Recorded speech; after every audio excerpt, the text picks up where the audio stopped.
सब गया, सब कुछ गया मेरे भाई, सब खत्म हो गया।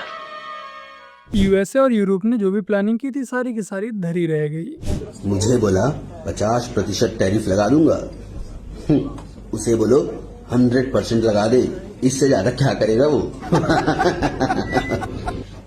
कहीं हम तीनों को आपस में मिलाने का क्रेडिट ना ले ले डोनाल्ड टैरिफ। उस तरफ मत देखना, एक भिखारी कटोरा लेकर खड़ा है। तो राम मेरे प्यारे इवनों की हलचल मचावा एक बार फिर से सबका स्वागत है अपने चैनल सैफरन पैट्रियट में। और मैं आपका भाई दुर्गेश लेकर आ चुका हूँ एक और नई वीडियो। और आज की अपनी इस वीडियो में इस वाली क्लिप को और इस वाली क्लिप को अवश्य देखिएगा। ठीक है ना? अरे क्या हुआ तेरे को? अरे कुछ तो बोल, अरे बोलना, कुछ तो बोल। साले तुम मेरे दोस्त नहीं हो, तुम साले दोस्ती के नाम पे मेरे दुश्मन हो। मुझे शर्म आती तुम लोग दोस्त कहते हो। जियो पॉलिटिक्स में कोई भी देश किसी का भी सगा नहीं होता। समय के साथ दोस्त व मित्र बदलते रहते हैं, बस रसिया को छोड़कर।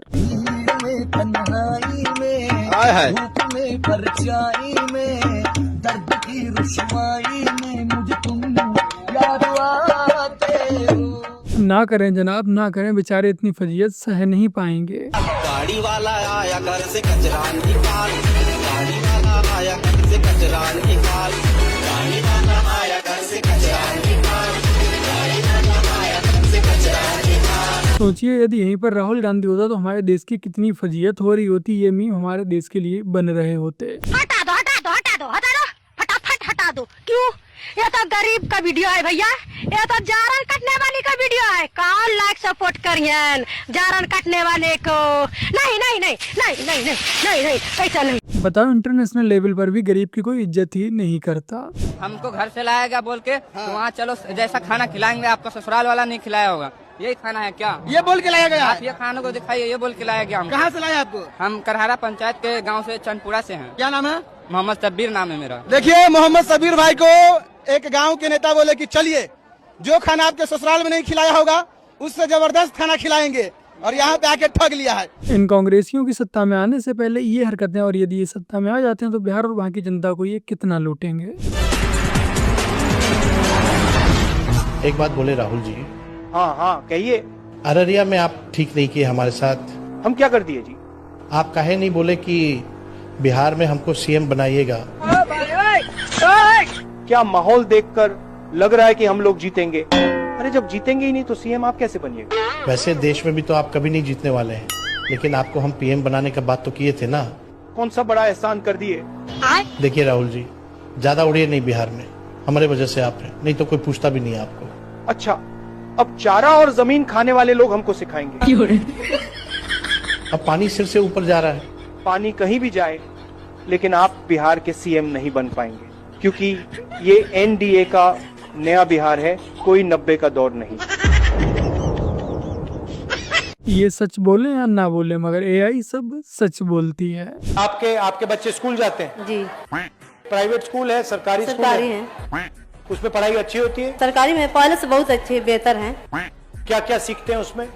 उसमें कंप्यूटर भी है उन लोगों के लिए, उनको किताब भी मिलता है और साइकिल का पैसा मिलता है। अंग्रेजी सीखते हैं? अंग्रेजी भी पढ़ाया जाता है। जो भी कांग्रेसी इस महिला को यहाँ लेकर आया उसकी सदस्यता तो कांग्रेस पार्टी से गई। आई की यात्रा हो रही, वोट चोरी की कह रहे? वोट चोरी कहीं पर नहीं हो रहा है। नहीं हो रहा? नहीं, वोट चोरी नहीं हो रहा नहीं। अब वोट चोरी कहा क्या रहा है सब राहुल गांधी तेजस्वी यादव से? जो उसको मन में आता है वो कहता है, वो जिसको मन में आता है वो अपना बकता है। हाँ। तो तुहर वोट के कटले इन गाँव में किसी कटा है? नहीं कटा है। नहीं, हमको तो ऐसे भी वोट नहीं कटेगा। क्यों? हमको सरकारी में वहाँ 2000 वो जी 1003 में हम वोट गिराए थे ना। अच्छा, 2003 वाला लिस्ट में इसलिए नहीं कटेगा। नहीं समझदार आदमी है। तो गांव में कटा है वोट और किसी का? किसी का कटा है, जिसको कटा है उसको मास्टर अपना आकर अपना अप्लाई करके जोड़ के ले जाए। तो आपका वोट चोरी नहीं हो रहा? नहीं। ये गलत बोल रहा मतलब। हाँ। तो आप लोग इस बार क्या चाह रहे हो चुनाव में? चुनाव में आप देखिए, जिसका सत्ता होगा उसी को वोट देंगे। अरे सत्ता तो जिसको वोट देगा वो इसका बनेगा, उसी को बनाएंगे हम। तो आप किसको बनाना चाहते हैं? जो बना हुआ है उसी को बनाएंगे। ओ, नीतीश को ही लाना चाहते हो? हाँ। नीतीश को? हाँ, नीतीश को, मोदी को लाएंगे हम। क्यों, जरा बताओ। वो हमको अपना मर्जी है। अरे तो बताओ जरा, समझे ना, हम लोग भी समझे मर्जी क्यों है। देखिए, वो अपना बहुत जितना रोजगार है तो वो तो रोजगार देगा, नहीं काम करेंगे कौन मजदूरी देगा? सही बात है। कोई भी सरकार आएगी काम तो करना पड़ेगा। कोई भी सरकार आएगा काम करना घर में बैठ के थोड़ी कोई पैसा देगा, वैसे तो मंगनी में नहीं देगा। मुझे तो लगता है कि चुनाव के समय पर ये बीजेपी की तरफ से ही बैटिंग करने लगता है। बाकी आपको क्या लगता है कमेंट कर अवश्य बताइएगा। देखिए पप्पू जी, जितना आपकी यहाँ पे सुनते हैं, काश तेजस्वी उतना सुन लेते तो इतना कल्याण हो जाता आपका। पप्पू जी ऐसे वैन पर थोड़ी ना आपको चढ़ने नहीं देते। नाविका जितना सुनने देती है एक सांसद वाली पार्टी को, उतना सुन लेते तेजस्वी यादव जी, तो इस प्रकार की दुर्गति नहीं होती। और वैन पर 2 पप्पू होते, केवल 1 पप्पू नहीं चढ़ता है ना। पर वो पार्टी जो 1 पप्पू से ज्यादा पप्पू स्वीकार नहीं सकती, वो पप्पू आकर दूसरे को ज्ञान दे रहा। आप सुन तो लीजिए भाई साहब। ये सही था, 1 पप्पू वाली पार्टी दूसरे पप्पू को अपनी पार्टी में नहीं स्वीकार कर सकती। ये वीडियो देखो जरा। भगवान में मानते हो आप? कहाँ है? जब छोटे छोटे बच्चों का होता क्यों नहीं सुनता? हिंदू हमेशा से उदार मानसिकता का रहा है, इसीलिए सालों से सहिष्णुता उसके ऊपर थोपी गई। इसी सादगी का फायदा उठाया 2 पैसे के पत्रकारों ने और तुझपुंजिये नेताओं ने। उन्हें पता था कि हिंदू तो सो रहा है। एक नहीं दर्जनों वीडियो में ऐसे नमूने ये सवाल पूछते हुए नजर आ जाएंगे कि सर बताइए क्या भगवान है?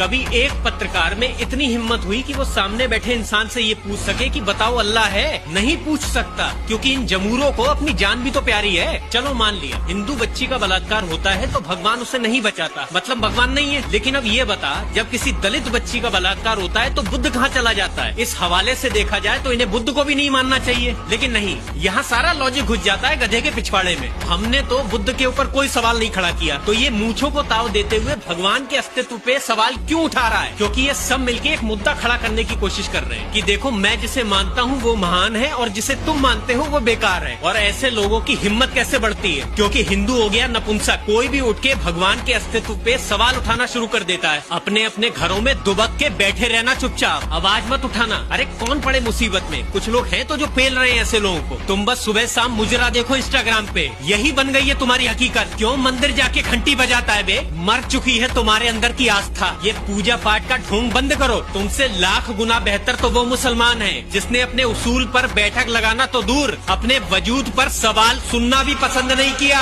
ये भाई बहुत ही ज्यादा अच्छी वीडियोस बनाते हैं। ये अपने चैनल पर 100 से ज्यादा वीडियोस डाल चुके हैं, बट उसके बावजूद भी जो उनके चैनल पर सब्सक्राइबर हैं वो 2 से 3 हजार ही है। बाकी के भाई के चैनल का लिंक आपको डिस्क्रिप्शन में मिल जाएगा, उस पर लिंक पर क्लिक करके आप इनके चैनल को सपोर्ट सब्सक्राइब कर सकते हैं। अनुषा हारून का comment, I am women and I am proud Muslim, we have our Allah. इस किस्म के कमेंट मोमिन करें तो समझ आता है, क्योंकि अल्लाह ने उन्हें 4 बीवियां हलाल की हैं, उन्हें पीट भी सकते हैं।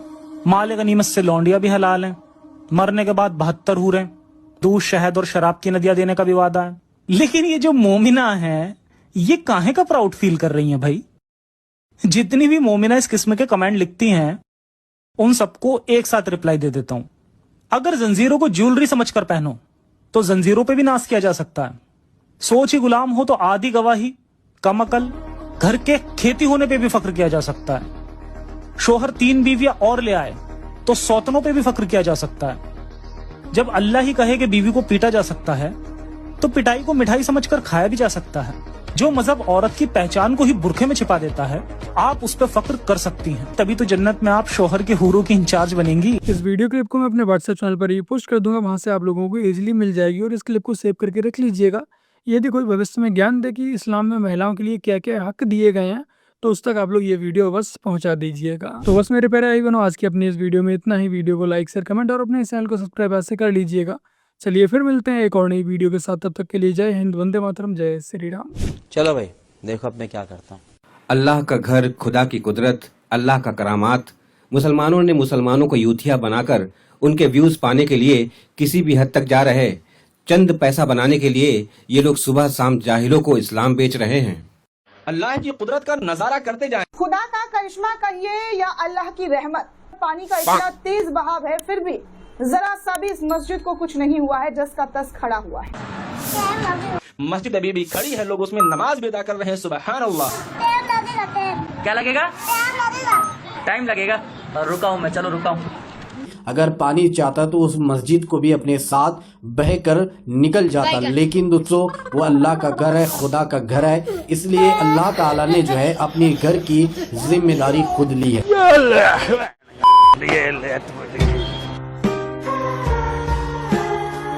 तुम्हारे अल्लाह का घर हो या उनका 2 मिनट टिक पाने का करिश्मा, प्रकृति के सामने सब कुछ फेल है।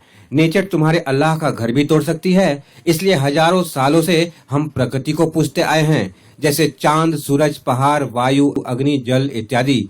क्योंकि जब कोई नहीं था तब भी ये कायम और दायम था, और जब कोई नहीं रहेगा तब भी ये कायम रहेगा। Exactly.